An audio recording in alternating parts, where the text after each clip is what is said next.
Nipper Away Dharma Talks.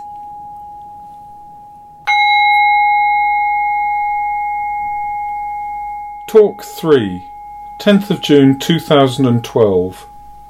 Right Action. Professor Geoffrey Hunt talks about karma and the 8 conditions. Right action. We're still talking about this idea of right action, which doesn't contrast with wrong action. It's helpful action, action that's conducive to our awakening. And the core of our meditational practice is mindfulness, which is inward attention to our own experience without judgment. And we can consider this on quite a preliminary level, and we can also take it much deeper, into which we begin to question our very being.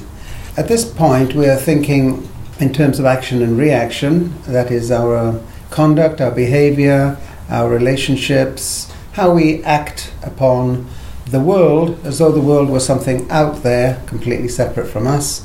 What is the us? What is the I? Something in here that is looking out on the world.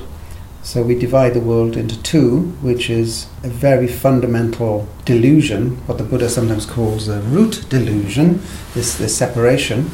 But what we are learning from action is that action has reaction built into it. It's not as though the reaction necessarily comes later. That, for example, if I'm angry with someone, that seems to be directed outwards towards that person, and that may or may not hurt that person. But what I may not notice is that I am the one suffering the anger. So the action of being angry and the reaction of suffering the anger are two sides of the same coin. And that is the deeper meaning of karma. I know there is a popular conception of karma, and in the Eastern world you will find that people will tell you a story about karma, which has to do with a kind of system of merit, and that is if I go on doing bad things, that this will accumulate, and that I will suffer the consequences either now or in a later life.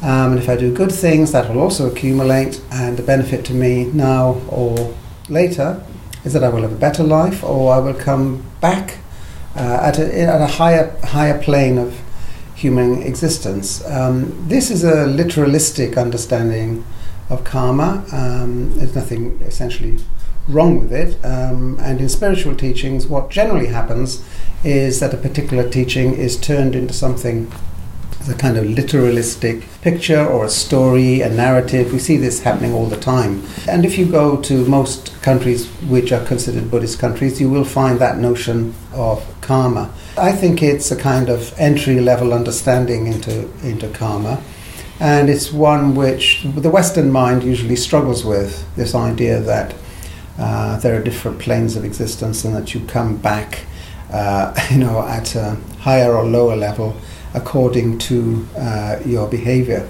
If one's mind works in such a way that that is helpful, that is fine. You will find in all spiritual teachings of any kind anywhere that this happens, that there are popular literalistic understandings and there are deeper spiritual understandings. What we teach in New Buddha Way is that karma needn't bring with it this notion of accumulating merit for a future life or for escape from this life, because that would be something that happens in time, whereas in spiritual understanding time has got nothing to do with it whatsoever. Spirituality exists in the here and now. If I'm angry, then I'm suffering the anger here and now, and the same applies to all my actions and all my omissions as well. So what I'd like to talk about in relation to this is what are called the 8 worldly conditions, or sometimes called the 8 worldly intentions. And this is a kind of a neat, packaged way of thinking about human behavior. That is our behavior. Right? We are humans, right? We're sitting here as humans. And it just helps us to think about what motivates us to do the things we do, or not to do the things that we don't do, or to avoid doing certain things, why we sometimes suffer the way we do, and why we feel joy or happiness at things that we do or that we don't do. So I will tell you what these are. There are 4 of them are positive and 4 are their negative opposites. So the 4 sort of motivating forces of our action are pleasure, praise, fame, and gain. Those are the things that tend to motivate human behavior, and when we are mindful and look into ourselves and learn to watch our own states of mind, we will discover these. I'm not asking you to believe this. It's not about belief. I'm asking you to inquire into yourself as to whether this is true or not. And of course, it's a rather simplistic schema. It's just a foothold. Things are more complicated than that about human behavior. But pleasure, praise, fame, and gain, those are the positive ones. Those are the things we attract us. That's what we crave for. But what are their opposites? What are the things that we avoid? Well, the opposite of pleasure is pain or discomfort. So we move away from that. We don't want that. We reject that. We have an abhorrence of that. Praise, the opposite would be blame. Again, we have a horror of that. We don't want to be blamed, and we'll do a lot to avoid being blamed. That is, taking responsibility for something, especially if we feel that we don't have responsibility for it. But the dividing line between responsibility and non-responsibility can be quite fine. But we tend to generally wish to shed responsibility rather than take it on. Fame is about the ego, of course, and wanting to be the center of attention, and the opposite of that is obscurity. That is, being unknown, being obscure, not having the sort of attention or having the public image of someone of importance. We'll come back to all of these in a moment. Then we've got gain, which is quite possibly the biggest one. Gain is where we want more for ourselves, which takes many forms, and its opposite, the thing we have a dread of, is any kind of loss. So let's just go through these quickly. Now, I want you to approach this in the right spirit. This is not a catechism, this is not a set of rules. This is just a crutch, something that that we can hold on to temporarily in order to throw some light on how we work as human beings. You can question it, you can reject it, you can build on it, you can do what you like with it. It's not any attempt to foist on you a theory. It's not a theory, and it's not a belief system. I'm not saying believe this, right? It's a tool for you to say, is this true about what motivates me? It's not a tool for asking yourselves about what motivates other people. Leave that alone. The whole path is about you're studying yourself in order to lose yourself, as Dogen Zenji put it. So the 8 worldly conditions are a tool, a temporary tool, to help you on the path of understanding what it is that drives your action and your non-action or avoidance of action. So let's just go through them quickly. One could spend several hours on this, obviously. Pleasure. All right. Let's put it as a question. Is it true to say that human beings are very attracted by anything pleasurable and tend to lose a sense of balance about that? So while the Buddha doesn't condemn pleasure at all, it's quite understandable. He sees it as something that has a danger in it, and that we can easily lose all sense of balance. So that if pleasure seeking becomes a purpose of our life, rather than just something that happens in our life from time to time, we're in danger of becoming obsessed or addicted, or actually losing, the essential human quality of being a reflective, compassionate being. Instead, we just become a pleasure-seeking being. Now, if you look outside for a moment and think about the nature of the society we have at the moment, it does seem to me, but you think about it for yourself, that pleasure-seeking has loomed extremely large in our society. If you think of what we do with our time, what we do with our resources, what we do with what we've accumulated through our work, a large proportion of it is directed towards pleasure seeking. So we have theme parks everywhere, we have leisure centres everywhere, we have package holidays everywhere, and it looms extremely large in our lives, much larger actually than probably any time in human history. Most of human history has been taken up with finding food and water and getting on with the business of community activities, family, raising a family and all of that. Pleasure didn't really loom very large, except perhaps as the occasional community activity or festival.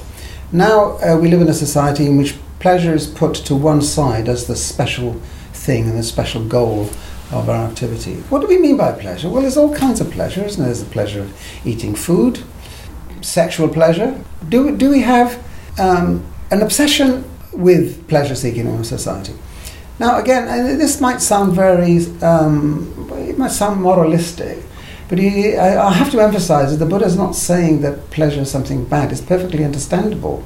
It's when it becomes the aim and purpose of life, and it takes hold of us and it is driving us to a point of self-destruction and destruction of the environment and other creatures.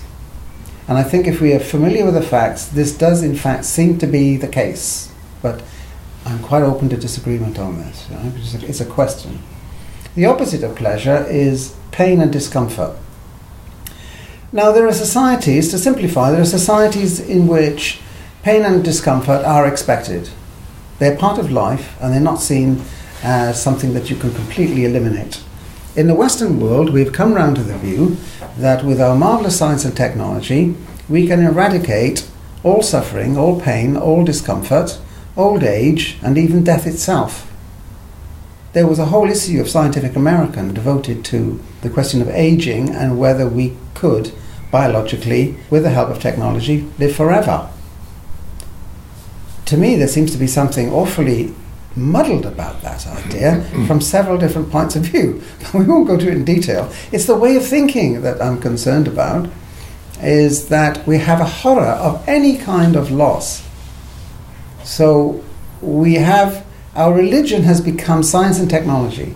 That is our hope, that will save us from pain, that will save us from aging, that will save us from death. When if we've only got to think about it and look inwardly to see that that is not plausible.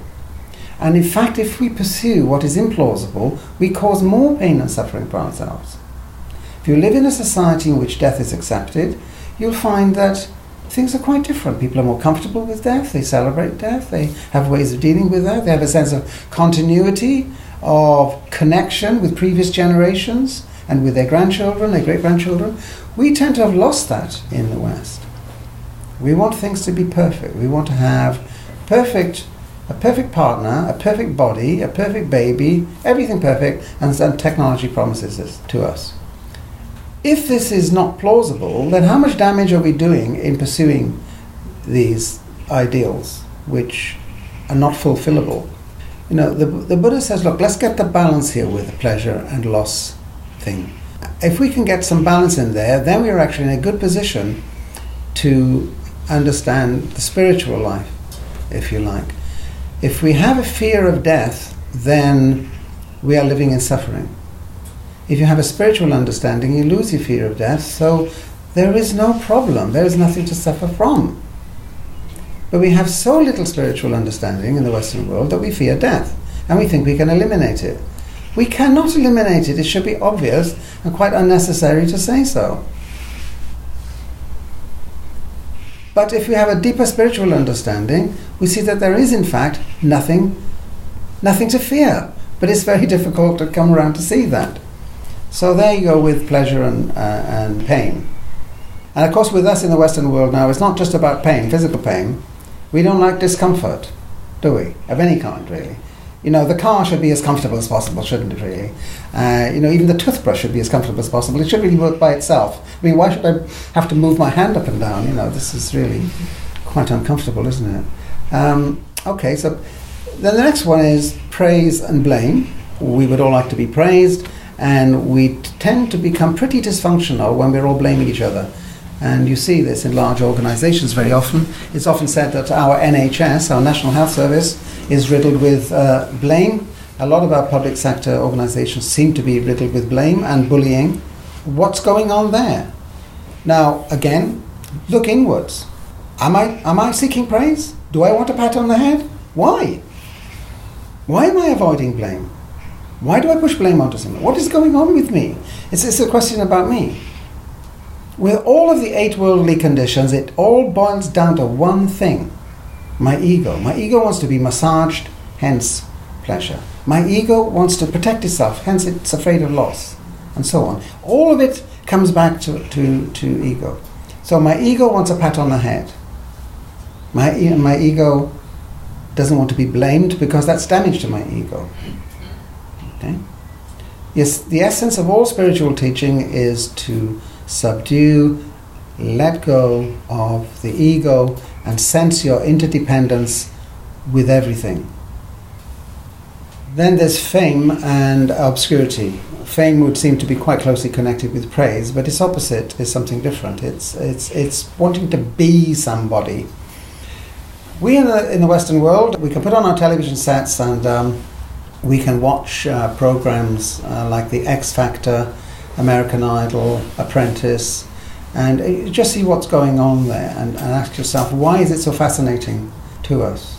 If you watch young people wanting to sing and be chosen to be the next American Idol, right, or to have the X Factor, only one of them is going to win, and it's all about all those wonderful things, the 4 positive things: pleasure, praise, fame and gain. They get all of it just by singing. Just by singing. And you're going to give people pleasure and experience pleasure. You're going to be famous. Right? You're going to be praised by everyone for being such a wonderful singer. And also you're going to gain a lot. You're going to get rich. Right? The reality, of course, if you follow the trajectory, is a lot of pain. Because most people lose. And then you see tears and hysteria and blaming going on. Right? And even the person that wins doesn't always have a happy life after they've won. They often have a pretty miserable one. This should tell us something that is not the key to a happy life. It's not. There is nothing with a little bit of pleasure here and there, but it is not the purpose of life. It is not. It's not the direction to go for some genuine wisdom, compassion, and peace. Obscurity. What is that? That is not being noticed, not being anybody, perhaps going a bit further, even being humiliated. That is a very dangerous thing in our society. When people are humiliated, they become dangerous. And it's quite understandable. Because to humiliate someone is to damage their ego, is to diminish their ego. And they will want to assert it again. And they will do quite crazy things sometimes to assert their ego and become very violent, for example. A lot of very violent behavior by individuals, rather than armies, is often motivated by humiliation or a sense of obscurity. That I'll show you all, think I can't do anything, I can do something, I can kill people, or I can blow something up. That's often what lies behind shootings in schools and so on, is the fear of obscurity. It's quite understandable, isn't it? But you see, it's throwing light on the way we are. That's the important thing. And the way we are is to be found in each of us. And you can find it, therefore, yourself. And then finally, there's gain and loss. Why is it I feel bigger if I'm in a big car? Why does a person look bigger if they're in a big car? Isn't that curious? The car becomes an extension of my body. It's odd, isn't it? You see, the guy stepping into the red Ferrari or Porsche or Maserati, somehow the car sticks to him. It's like he has become this wonderful, gleaming object. He must be a powerful person. I want to be like him. All he's done is step from the pavement into this car, and something magical has transformed him. And we all want to gain more. It drives us. It drives a lot of what we are doing around the whole planet. It's what's driving us. Look at all the activity, the boats and the planes and the ships and the truckloads of stuff. It's all gain, gain, gain, gain. And then we don't want to lose anything. And we are afraid. We're afraid of losing stuff. And we have insurance policies, up to here in insurance policies. And then people make money out of the insurance policy. So they're making a gain, and then we get disappointed when we realize that we didn't really need that insurance policy, and somebody's gaining, actually, from us by selling us an insurance policy we don't need. What a rigmarole.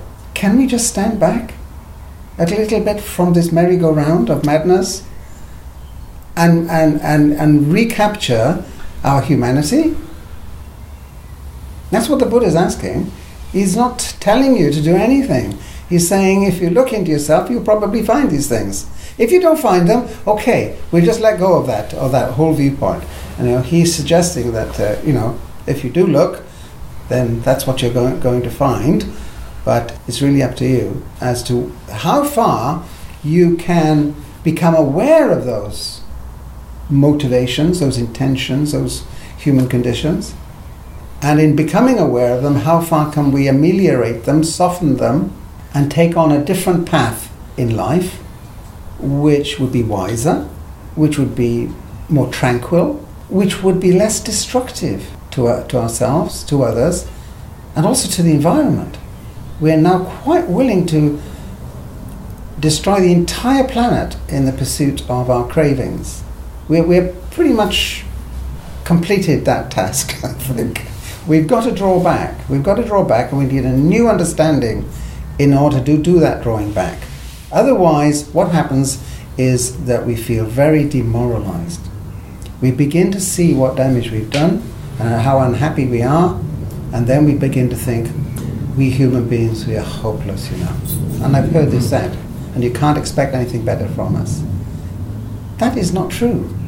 We can expect better from us, and we can do better than this because we have the potential to understand what it is that we're doing. So it comes through mindfulness.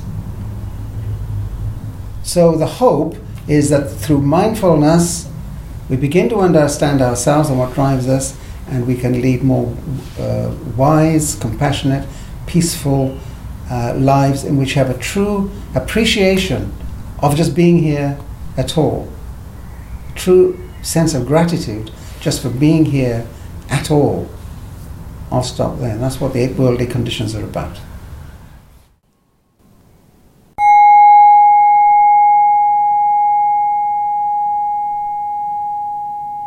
New Buddha Way approaches meditation as a way of life, letting go of East and West, past and future, and starting afresh here and now.